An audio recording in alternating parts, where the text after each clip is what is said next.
പുത്തൂരിലെ Thrissur zoological park പൊതുജനങ്ങൾക്കായി തുറന്നു നൽകാൻ സജ്ജമെന്ന് revenue മന്ത്രി കെ രാജൻ.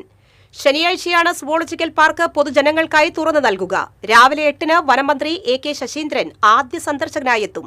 നിലവിൽ തൃശൂർ മൃഗശാലയിലെ 330 മൃഗങ്ങളെയും പാർക്കിലെത്തിച്ചു.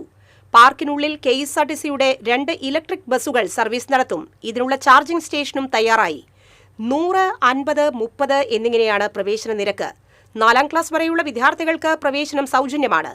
രാവിലെ 9 മുതൽ വൈകിട്ട് 5 വരെയാണ് പ്രവർത്തന സമയം. തിങ്കളാഴ്ചകൾ ശുചീകരണത്തിനായി അവധിയായിരിക്കും.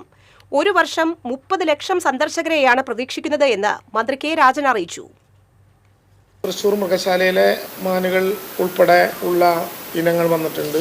2 ഇനം വിദേശ പക്ഷികൾ തിരുവനന്തപുരത്തെ മൃഗശാലയിൽ നിന്നുൾപ്പെടെയുള്ള ഈ ഇനങ്ങളാണിപ്പോൾ നമുക്ക് കൊണ്ടുവന്നിട്ടുള്ളത്. KSRTCയുടെ 2 ഇലക്ട്രിക്കൽ ബസ്സുകളാണ് ഇതിനു വേണ്ടി ഉപയോഗിക്കുക. ടിക്കറ്റ് നിരക്ക് തീരുമാനിച്ചിട്ടുണ്ട്. സാധാരണ ഒരാൾക്ക് 100 രൂപയാണ് പ്രവേശന ഫീസ്.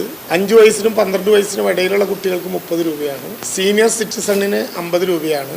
ഡിഫറൻ്റ്ലി ഏബിൾഡ് ആയ ആളുകൾക്ക് പണം കൊടുക്കേണ്ടതില്ല. കിൻഡർ ഗാർഡൻ, LKG, UKG മുതൽ 4ാം ക്ലാസ് വരെ സൗജന്യമായിരിക്കും. എല്ലാ അടിസ്ഥാന സൗകര്യങ്ങളും തൽക്കാലം പൂർത്തിയായിട്ടുണ്ട്.